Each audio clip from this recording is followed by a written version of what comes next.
Magandang araw po sa inyong lahat mga katribo. Heto na po ang pagpapatuloy ng kwento natin tungkol sa karanasan ni Kaemong. Ipagpatuloy na natin ang kwento. Maya-maya pa ay narinig kong bumalya ng malakas ang pintuan ng banyo na parang sinipa ito mula sa labas, kasabay ng tunog ng pagpasok ng mga yabag. Halos mapatalon na ako sa gulat sa lakas ng pagkakabukas ng pintuan. Malakas kasi ang tunog ng kalampag noon. May naririnig akong dahan-dahan na naglalakad patungo sa unang cubicle. Takot na takot ako noong lumapit ito sa cubicle na pinagtataguan ko. Nakikita ko ang pares ng mga paa niya sa ilalim ng pintuan. Nakatsinelas lang ito. Halatang bubuksan niya na ang pinto, kaya pigil hininga ako nakaabang sa pagbukas. Tila sasabog na ang puso at utak ko sa pinagsamang kaba at takot. Nararamdaman ko ang bawat pagtaas ng balahibo ko sa katawan at para akong naiihi tsaka nadudumi, habang butil-butil na ang pawis na lumalabas sa aking noo. Hindi ko alam kung anong trip niya sa buhay. Bakit tumayo pa siya ng matagal sa pintuan na parang pinapatagal niya pa ang kalbaryo ng takot ko. Gusto ko nang magsisigaw, pero paano ko gagawin? Baka bigla itong pumasok tapos pagsasaksakin ako ng kutsilyo, gaya ng ginawa niya sa lalaki doon sa panaginip ko.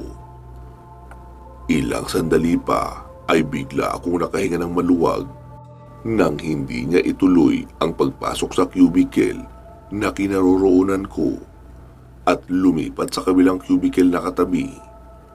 Binuksan niya ang pintuan noong kabila at pumasok. Ako naman ay nakikiramdam lang. Hindi ko alam kung sinasadya niya bang wag akong pasukin o baka naman nadudumi lang talaga ito at namimili ng papasukang cubicle. Nakatapak ako noon sa bowl habang nakakapit ang mga kamay ko sa magkabilang pader. Parang Spider-Man lang ang porma ko habang patuloy na nakikiramdam sa mangyayari. Subalit, maya-maya ay natigilan ako nang may nararamdaman akong parang humihinga sa ibabaw ko. Yung paraan ng paghinga niya ay parang nasa tapat lang ito ng ulo ko. Kasi nararamdaman kong napapagalaw ng hininga niya ang buhok ko. Kaya dahan-dahan akong tumingin sa aking itaas. Halos panawan ako ng ulirat sa takot noong bumungad sa akin ang nakangiting mukha ni Manang Celia. Nakadungaw na ito sa akin tapos nakangiti habang nanlilisik ang mga mata. Sa sobrang pagkagimbal ko ay nagsisigaw na ako at nagtatakbo papalabas ng banyo. Halos maganda dapa-dapa na ako sa pagtakbo dahil sa sobrang takot. Hindi ko na nagawang lingunin pa si Manang Celia sa banyo at baka makita ko pa ang nakakatakot niyang mukha. Para itong baliw na taong grasa na wala sa sarili, na madalas makikitang pakalat-kalat sa mga kali at nanghahabol ng mga tao. Talagang kahit pusa siguro ay mapapatalon sa takot kapag nasilayan ang nakangisi nitong mukha. Nagpatuloy lang ako sa pagtakbo papaakyat ng hagdanan hanggang sa makasalubong ko sina Roho, Buboy at Lito na nagtatakang pinipigilan ako. "Anong nangyayari sa'yo, Emong? Narinig ka namin sumigaw." Takang tanong pa ni Lito. Napalingon ako sa likuran at nakita ko si Manang Celia na papaakyat na rin ang hagdanan. Wala. Nakakita lang ako ng parang ahas sa banyo. Kaya ako nagulat at napasigaw." Nanginginig na sagot ko pa noong mapansing papalapit na sa amin si Manang Celia. "Sigurado ka? Baka naman iyong inilabas mo lang sa kubeta ang napagkamalan mong ahas dahil mahaba at maitim. Marami ka pa namang nakain kanina. Ikaw ha, Dapat binuhusan mo yung maigi. Baka nakalitaw pa ang ulo noon. Nakakahiya kina Roho at Manang Celia. Hirit pa ni Buboy sabay tumawa. Ano ka ba, Buboy? Hindi ito ang tamang oras para magbiro ng ganyan. Tumahimik ka na lang kung wala ka namang matinong sasabihin. Saway pa sa kanya ni Lito. Napakamot na lang ito ng ulo. Napansin kong tinignan ni Roho si Manang Celia tapos tumingin sa akin. Halika na, Emong, sa kwarto na tayo magkwentuhan, baka nilalamig ka lang. Wika pa ni Roho, sabay hinila na ang kamay ko na nanginginig pa. Nagtatakang nakatingin si Lito habang sinusundan kami patungo sa kwarto.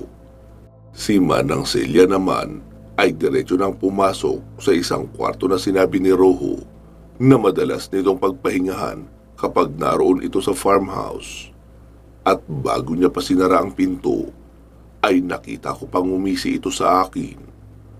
Noong makapasok kami ng kwarto, ay agad nagtanong si Lito. Anong nangyayari sa'yo, Imong? Parang kakaiba ang ikinikilos mo pagmula nang dumating tayo rito. Tsaka kanina, ayos ka naman. Tapos ngayon, bigla ka na lang nag-hysterical. Pangungulit pa na tanong ni Lito. Oo nga, ngayon ka lang namin nakita natakot ng ganyan. Imposible namang nakakita ka lang ng mukhang ahas at natakot ka na ng sobra. Seryosong tanong naman ni Buboy. Huwag niyo ako intindihin. Ganito lang talaga ako kapag nasa ibang lugar. Lalo na kapag hindi pa palagay ang loob ko sa paligid. Madali ako maging balisa. Hindi mapakali at madaling magulat. Hayaan niyo lang ako. Lilipas din ito kapag nakailang araw na tayo rito. Namamahay lang siguro ako. Palusot ko pa sa kanila. Okay, sige. Kumain ka na lang muna ng merienda at bababa lang ako. Oh, kayong dalawa. Bantayan niyo muna siya, ha. Wika pa ni Roho. Tumango lang sina Buboy at Lito. Pagkatapos ay lumabas na ng silid si Roho. Sa kabila ng mga pangyayari ay unti-unti na lumilinaw sa aking isipan ang lahat. Nasasagot ko na ang mga bagay na gumugulo sa akin. Mga bagay na sadyang mahirap pang ipaliwanag ng mumunti kong kamalayan.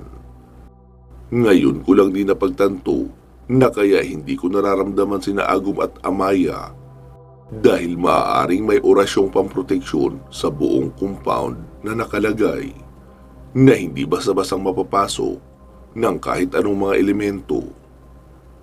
Habang nalulunod ang utak ko sa malalim na pag-iisip, ay biglang tinapik ni Lito ang balikat ko, kaya napatingin ako sa kanya.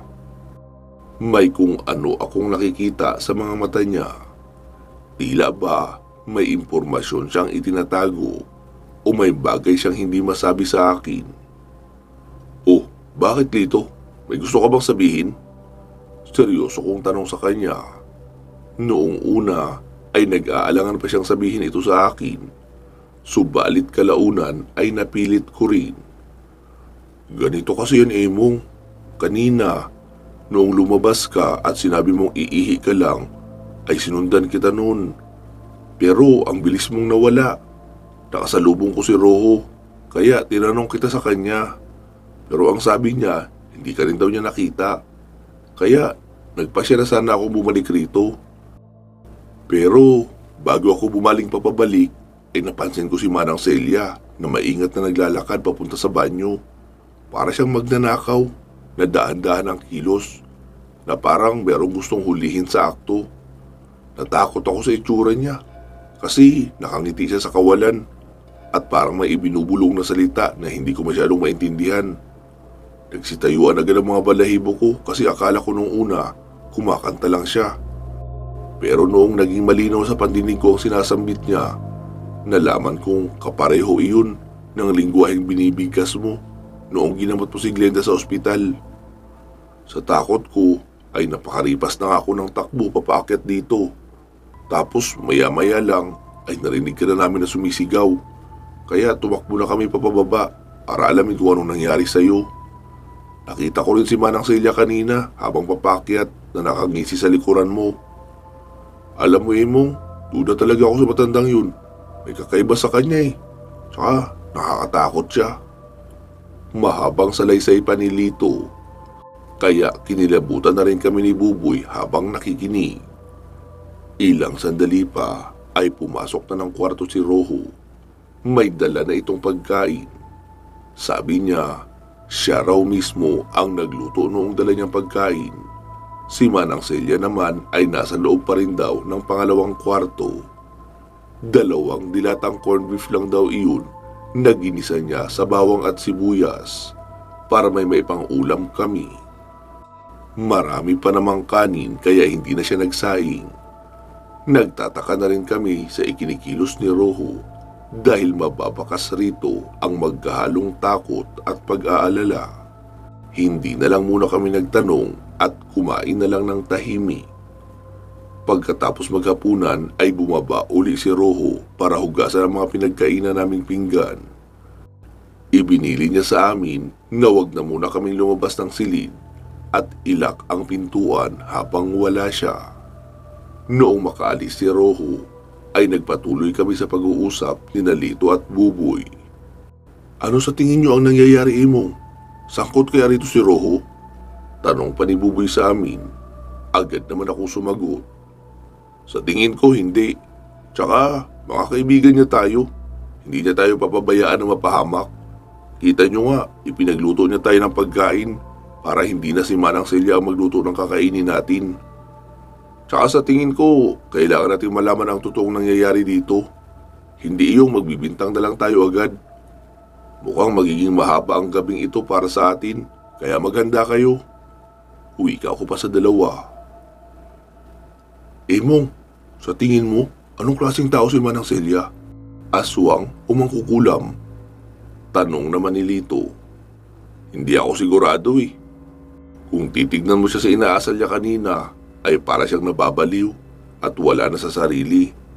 Pero nahihiwagaan din ako dahil kung normal siyang baliw, papaanong marunong siyang gumamit ng mataas na uri na orasyon? Sa tingin ko ay may kaalaman siya sa itim na karunungan. Mukhang kailangan pa natin ng maraming impormasyon tungkol sa kababalagang nangyayari dito. Tugon ko pa sa kanya. Pero paano naman tayo makakakuha noon? Lahat nga tayo takot lumapit sa matandang yun. Ani pa ni Buboy. Simple lang. Di tanungin natin mismo si Rojo. Siya lang ang maaaring makasagot ng mga bagay na gumugulo sa ating isipan. Paliwanag ko naman. Pero papaano kung hindi siya magsalita at kampihan niya ang matandang yun? Malabong mangyari yun dahil ipinagtatanggol tayo ni Rojo kay Manang Celia. Nasaksihan ko yun kanina habang nasa kusina sila. Kaya dapat tapatin natin si Rojo. Papaano kung bumaliktad siya? Hirit pang muli ni Buboy. Hay, tumigil ka nga muna sa kakaisip na negatibo. Kaibigan natin si Rojo, kaya magtiwala tayo sa kanya. Hindi pa nga natin natatanong, huhusga na natin agad. Saway naman ni Lito kay Buboy. Okay, kayo ang bahala. Basta pag sakaling may mangyaring hindi maganda rito, ay uuwi talaga ako kaagad sa amin. Wika pa ni Buboy, kaya napailing na lang kami ni Lito. Makaraan ang ilang minuto ay dumating na rin si Rojo. Pero nagtataka kami nang may dala itong mga kandila at posporo. May bitbit din itong tiyok at asin. Pagkapasok ay sinara niyang mabuti ang pinto. Inilak ang doorknob. Binuhusan niya ng asin ang ilalim ng pintuan, pati ang ibabaw ng bintana. Nagtataka si Buboy at Lito sa ikinikilos ni Rojo, maliban sa akin na may ideya na ako sa nangyayari. Gusto niyang lagyan ng proteksyon ang kwarto para kung sakaling magtangkang pumasok si Manang Celia, ay hindi siya basta-basta makakapasok sa loob. Nagsalita si Rojo. Pasensya na kayo kung nagsinungaling ako. Ang totoo, palagi ko itong ginagawa tuwing nandito ako. Itinuro sa akin ito ni Papa para maging proteksyon ko raw laban kay Manang Celia. Paliwanag pa sa amin ni Rojo. Kung ganun, sasabihin mo na sa amin ngayon ang lahat ng misteryong nangyayari dito. Tulungan niyo muna akong itayo itong kama. Gagawa ako ng bakod na proteksyon. Tapos sa sahig na tayo matutulog. Dagdag pa ni Roho. Hindi na uli kami nagtanong at pinagtulungan na lang naming itayo ang kama. Pagkatapos nito ay ibinuhos na ni Roho sa sahig ang asin. Gumawa siya ng pangharang tapos gumuhit siya sa loob nito ng isang malaking David Star. Sa bawat sulok ay nagsulat naman siya ng mga letra na nagmumula pa sa matandang wika natin, ang baybayin. Bali 5 letra yung isinulat niya. At sa gitna ng guhit ay sumulat siya ng isang salita na galing sa Latin. Hindi ko nasasabihin ang salitang isinulat niya, pero madalas itong makita sa Ouija board tuwing ang isang player ay magtatawag ng espiritu. Gayunpaman, hindi ito ordinaryong pattern lamang. Iba ito kumpara sa mga talisman na pantaboy ng espiritu o pampaswerte. Matapos nga magawa ni Roho ang mga hakbang na itinuro sa kanya ng kanyang ama, ay sinabihan niya kaming pumasok sa loob ng bilog na pangharang na ginawa niya. Huwag daw kaming mag-alala dahil malakas naman ang bakod na ginawa niya, kaya hindi basta-basta makakapasok si Manang Celia. Naupo na kami sa loob habang magkakaharap sa isa't isa. Yung forma ng upo namin ay parisukat lang, kaya magkakaharap kami sa isa't isa. Makalipas ang ilang sandali ay nag-umpisa nang magkwento sa amin si Roho. Ang sabi niya, noong nasa grade 6 pa lamang daw siya, ibig sabihin last year lang ito nangyari, ay may inimbitahan siyang mga kaklase sa farmhouse nila. Ito yung mga kaibigan niya na una niyang dinala rito. Nagbakasyon sila ng 1 linggo. Noong una ay ayos naman daw ang lahat.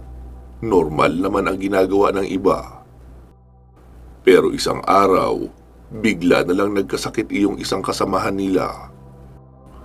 Hindi nila alam ang gagawin kasi nga wala naman silang ideya sa mga nangyayari. At naiisip din na baka normal na pananakit lang talaga iyon ng tiyan. Pero pagkarating ng hapon, ay yung isa naman na kaklase nila ang nagkasakit. Hanggang sa sumunod pa yung huli. Natakot na si Roho sa mga nangyayari, kaya kinausap niya si Manang Celia. At dito inamin ng matanda na siya nga ang may pakana ng lahat. Ang sabi raw ni Manang Celia, nahuli niya yung 3 na nagnanakaw ng gamit ng papa ni Roho sa kwarto nito. Ang isa ay kumuha ng mamahaling relo, tapos pabango naman ang sa 2. Kaya pinarusahan ito ni Manang Celia. Tapos kapag wala raw si Roho sa harapan nila, ay kung ano-anong masasamang pinagsasabi ng mga iyon laban sa kanya. Kesyo na turing ang anak ng mayaman, pero payat at mahina sa klase. Paliwanag pa ni Roho sa amin. Tapos muli siyang nagsalita. Alam nyo, mabait naman talaga yan si Manang Celia. Ang sabi ni Papa ko, dahil sa pagiging malungkutin niya at palaging mag-isa, kaya sinapian siya ng masamang espiritu. Permanente na iyong nananahan sa kanyang katawan. Hindi madalas mapansin ang karamihan dahil bihira lang naman iyon magparamdam. Pero may mga pagkakataon daw na talagang tila ibang tao si Manang Celia na hindi nila nakikilala kung kumikilos at magsalita ito. Tapos balik muna tayo doon sa nangyari sa mga kaklase ko. Pagkalipas ng ilang araw, pinatawas ng mga magulang ko yung 3. Nalaman naming kinulam daw ang mga ito. Hindi matukoy ng albularyo kung sino ang kumulam kasi masyado daw yung malabo sa kanyang isipan. Pero alam ni Papa na si Manang Celia ang gumawa noon. Hindi niya lang iyon sinabi para hindi naman masira ang reputasyon ni Manang Celia. Napag-alaman namin kalaunan na may mataas na karunungan sa itim na mahika si Manang Celia. Hindi iyon dahil sa may lahi siyang makukulam o pinag-aralan niya ito. Nagmula ang kaalaman niya sa itim na espiritong nakasapi sa kanya. Iyon ang gumagawa ng kasamaan sa tuwing nakakaramdam siya ng galit o pagkamuhi. Kahit pa nga sa mga bagay na hindi niya naman madalas ikagalit dati, ay ikinagagalit niya na. gawa ng udyok ng masamang nilalang na nakasapi sa katauhan niya. Madalas siya nitong binubulungan para makagawa ng mga bagay na hindi naman talaga niya sinasadya. Sabi ni Papa, napatay raw ni Manang Celia ang nobyo niya noong panahon ng kanyang kadalagahan nang dahil lang sa walang pruwebang pagsiselos. Inamin niya yun mismo sa mga magulang niya. Noong tinanong nila kung saan itinago ni Manang Celia ang bangkay ng pinatay niyang nobyo, ang sabi ay doon daw sa mismong pinagtaniman niya ng puno ng akasya. Yan yung malaking puno ng akasya dyan sa labas. Dyan niya inilibing ang bangkay. Pero 1 taon pa ang nakalipas bago niya ipinaalam ang bagay na iyon. Hindi na siguro siya pinapatahimik na kanyang konsensya, kaya siya napilitang aminin iyon sa kanyang pamilya. Matagal hinanap ng pamilya ng lalaki ang kanilang kaanak, pero bigo silang matagpuan ito. Dahil wala namang ibang nakakaalam tungkol sa nangyaring pagpatay ni Manang Celia sa kanyang nobyo.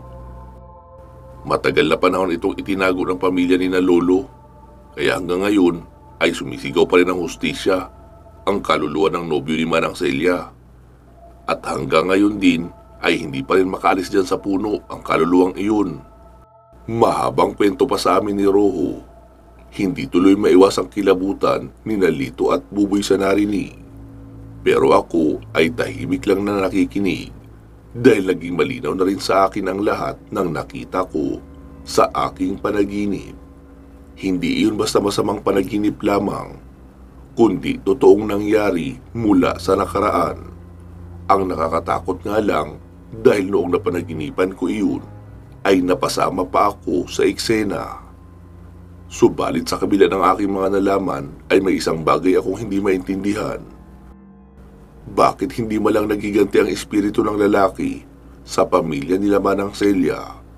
At tila kabaliktaran pa nga ang nangyari. Mas nagbibigay pa ng swerte ito sa kanila. Nagsalita naman ako.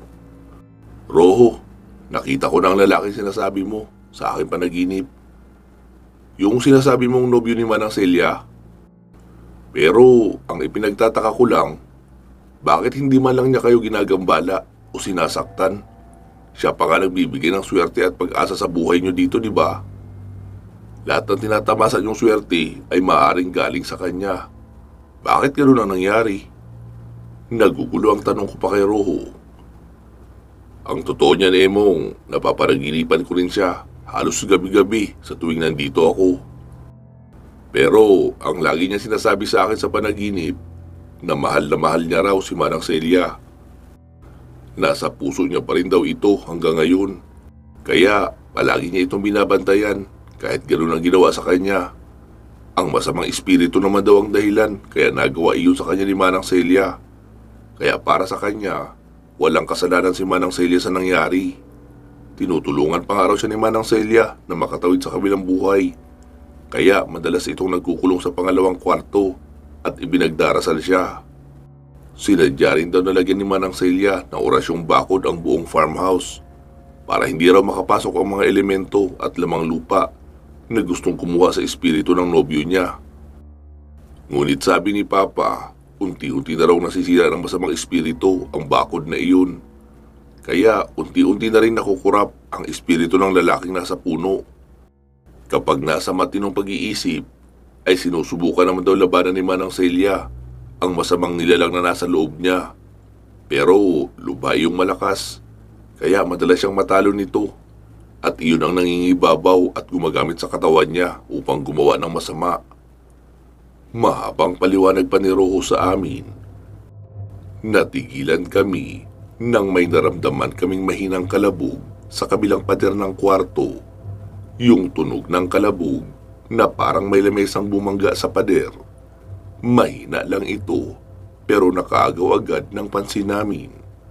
Magkadikit lang kasi yung kwarto namin. Pati na rin yung silid kung saan madalas pumasok si Manang Celia tuwing gumagawa siya ng mga ritual. Natahimik kami sandali at naghintay kung ano ang susunod na mangyayari. Ngunit lumipas pa ang ilang minuto ay hindi na namin muling narinig ang kalabog. Nagpa siyang tumayo si Buboy pero pinigilan ito ni Rojo at sinabihang manatili na lang sa kinakaupuan. Pagkaraan ng ilang minuto ay 5 sunod-sunod na mga katok ang tumunog sa kabilang kwarto. Medyo malakas ito na tila nasa loob lang ng silid namin yung kumakatok. Dito na nagsimulang kilabutan sina Buboy at Lito sa mga nararanasan nilang kababalaghan sa loob ng farmhouse na iyon. Halatang natutuliro na si Buboy sa sobrang takot at kaba. Mukhang hindi na rin ito makatiis na manatili sa bahay na iyon at gusto nang umuwi. Pero nahihiya siyang sabihin ito dahil baka kung anong isipin namin o asarin siya ng pagiging duwag. Hindi nagtagal ay tumahimik muli ang paligid. Walang ingay na maririnig maliban sa 2 electric fan na patuloy na umiikot sa gilid namin. Medyo nakaangat naman ang ulo nito, kaya safe yung pangharang na ginawa ni Rojo. Biglang tumayo si Rojo tapos pinatay niya ang ilaw. Kaya umalma sina Lito at Buboy dahil masyado daw madilim at mas lalong nadadagdagan ang kilabot nila. "Ba't mo naman pinatay? Paano natin siya makikita kung ganito kadilim?" Reklamo pa ni Buboy. Mas lalo itong nanginig sa takot dahil madilim na ang paligid. "Oo nga, paano kung bigla siya pumasok dito tapos gawan tayo ng masama? Diba ikaw na rin ang nagsabi na nahihirapan siyang kontrolin ang sarili?" Hirit naman ni Lito na natatakot na rin sa kasalukuyan. Sinagot naman sila ni Rojo. "Kaya nga ako nagdala ng mga kandila para may pansamantala tayong ilaw ngayon.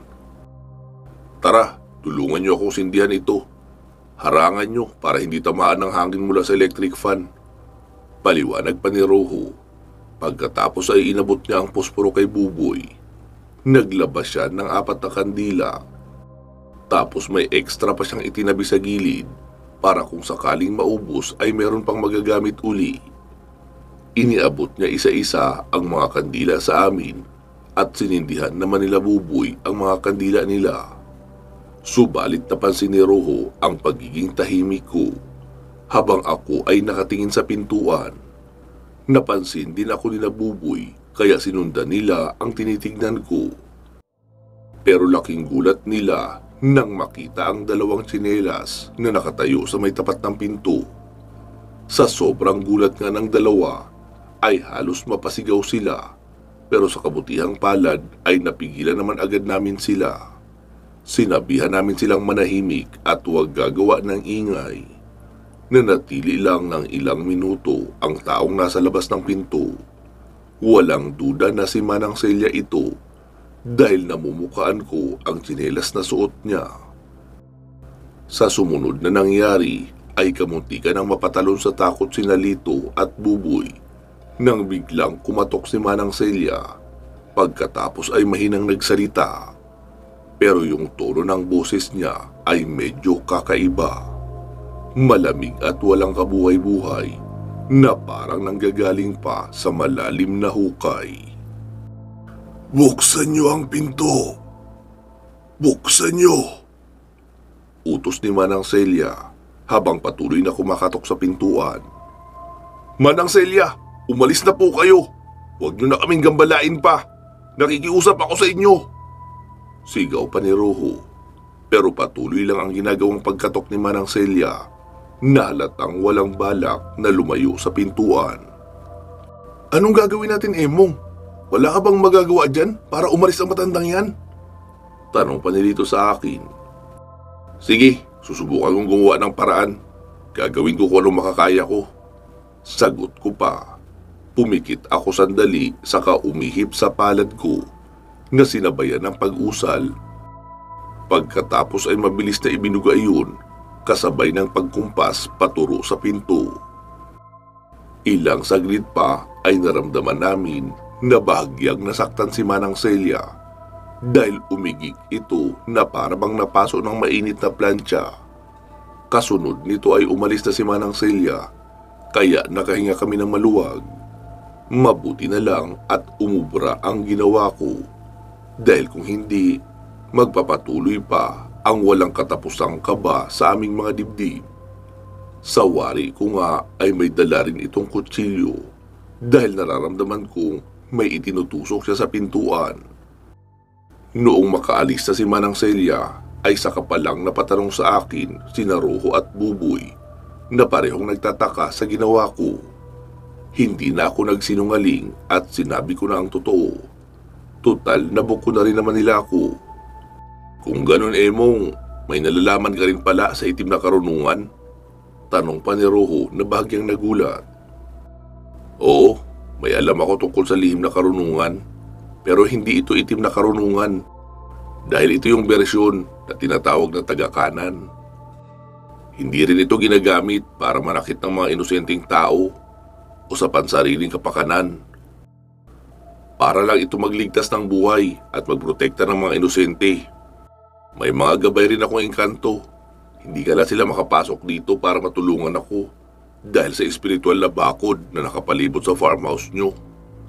Paliwanag ko pa. Maaaring malakas nga ang inilagay na bakod ni Manang Celia kaya hindi magawang makapasok ng mga gabay mo.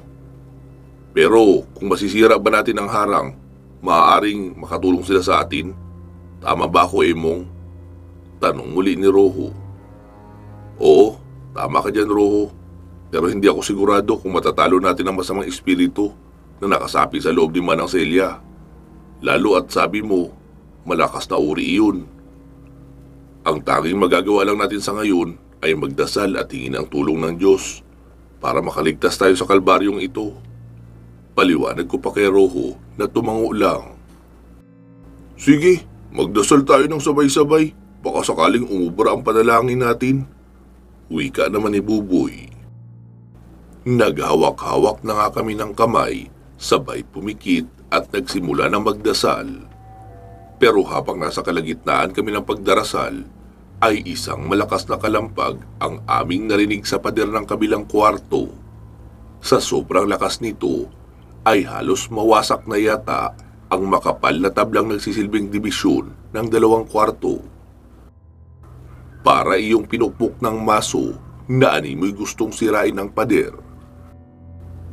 Sa gulat namin ay napabitiw kami sa kamay ng isa't isa.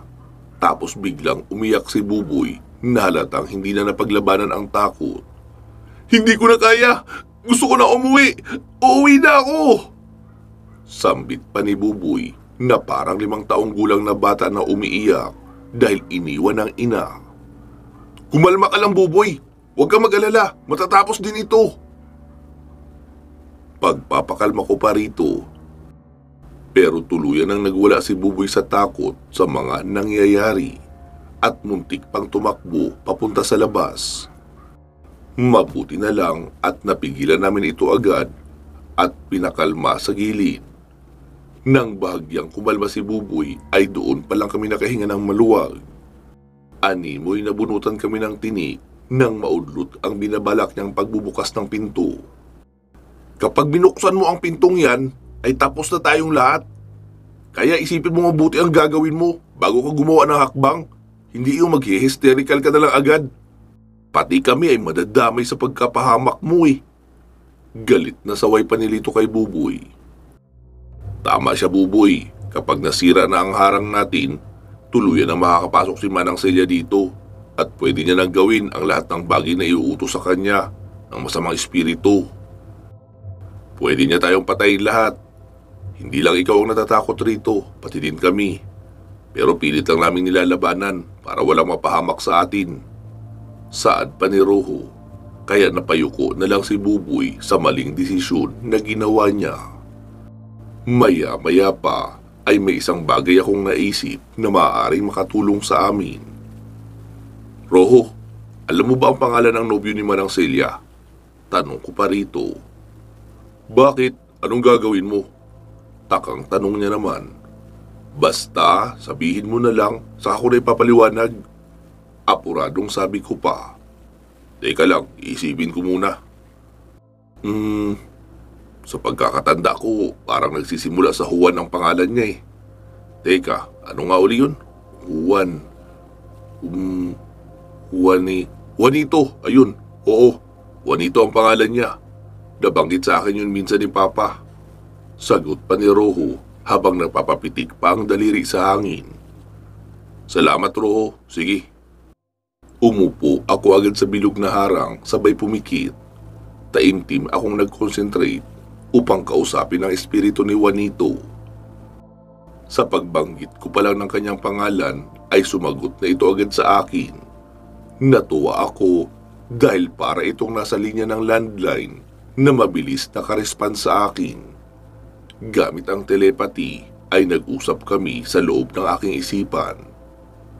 Anong tulong ang gusto mong hilingin, bata? Seryosong tanong pa ng espiritu ni Juanito. Gusto kong alisin mo ang bakod na inilagay ni Manang Celia sa paligid ng lugar na ito. Mukhang mahihirapan ako sa bagay na yan, bata. Kailangan mo munang kontrahin ang orasyon na nilagay ni Celia bago kung masira ang bakod sa buong paligid. Tugon pa ni Juanito. Pero paano ko yun gagawin? Kaunti pa lang ang nalalaman ko sa lihim na karunungan at mga orasyon. Hindi ko pa alam kung paano kumontra ng orasyon. Gamitin mo ang protection mo. Yan lang ang bagay na makakatulong sa iyo. Nandyan ang kailangan mong sandata para masira ang bakod na ito. Pero bago iyon, kailangan nyo ring wasakin ang ribulto ng itim na nilalang na pinagsisilbihan ni Celia. Iyon yung dinadasalan niya palagi. Makikita nyo iyon sa altar sa loob ng kwarto niya. Mahabang paliwanag pa ni Juanito. Ah, ganun ba? Salamat sa tulong mo. Sagot ko pa kay Juanito. Teka, may isa pa pala. Hapol pa ng espiritu. Oh, ano yun? Pagtatakang tanong ko naman. Kapag nakalaya na ang masamang nilalang sa katawan ni Celia, ay ikulong mo agad ito sa loob ng bote na inihanda din ni Celia para doon. Ako ang nagturo sa kanya ng orasyon na ilalagay roon para magawang makapagkulong ng masamang espiritu. Mahabang turan pa ni Juanito. Sige, salamat Juanito. Wika ko pa, sabay na padilat na ako ng mata. Napatingin ako kagad kay Roho. Nagtaka naman ito sa akin. Ano raw ang sabi? Tanong pa sa akin ni Roho. Kailangan nating sirain ang ribulto ng masamang nilalang. Nasa kwarto daw yun ni Manang Celia. Kaya kailangan ko ang tulong niyong tatlo. Sagot ko pa. Biglang nanlaki ang mga mata ni Nabuboy at Lito sa narinig. Dahan-dahan silang nagkatinginan sa isa't isa. Ano? Nahihibang ka na ba, Emo? Lalabas tayo sa kwartong ito? Tapos papasok sa lungga ng baliw na matandang yun? Anas pa ni Buboy. Magdahan-dahan ka nga sa sinasabi mo, Buboy. Lula pa rin yun ni Roho. Kung sa'yo kaya ito nangyari, papabayaan mo lang ba ang kapamilya mo na magkaganyan? Sagot naman ni Lito kay Buboy. Kaya tumahimik na lang si Buboy at hindi na sumagot pang muli. Napayuko na lang siya sa hiya, pero tinapik naman siya ni Roho sa balikat na tila sinasabing nauunawaan niya ang pakiramdam nito. Nagsalita naman ako. Sige, ganito ang plano natin. Ako ang unang lalabas, tapos maiwan muna kayo rito. Magpapahabol ako kay Manang Celia. Kapag naramdaman yung nakalayo na kami, ay saka kayo lumabas at magpunta sa kwarto niya. Basagin niyo ang ribulto, o di kaya dalhin niyo dito sa kwarto natin at dito na basagin. Pagkabalik ko, ay kakatok ako ng 4 na beses para malaman yung ako yung kumakatok sa labas. Ano, malinaw na ba ang plano natin? Wika ako pa sa 3. Pero, paano malalaman na hahabulin ka nga niya? At paano kami makakapasok sa kwarto niya? May susi ba tayo roon? Tanong pa ni Lito. Sumenyas naman ako kay Roho. Nandito ang ilang duplicate na susi sa akin. Binigay ito sa akin ni Papa bago ako umalis sa bahay. Para may magamit raw ako kung sakaling nakalak ang mga pintuan. Sambit pa ni Roho at ipinakita ang susi. Kung ganon, handa na ba ang lahat para sa plano ko? Tanong ko pang muli sa 3. Tumango na sila bilang pagtugon. Kaya hinanda ko na ang sarili ko para subukang magpahabol kay Manang Celia. Huminga ako ng malalim bago kami dahan-dahan na naglakad papunta sa pintuan ng silid. Pansamantala muna natin puputulin dito ang ating kwento. Magsama-sama tayong muli sa part 18. Mag-iingat po kayo palagi at hanggang sa muli.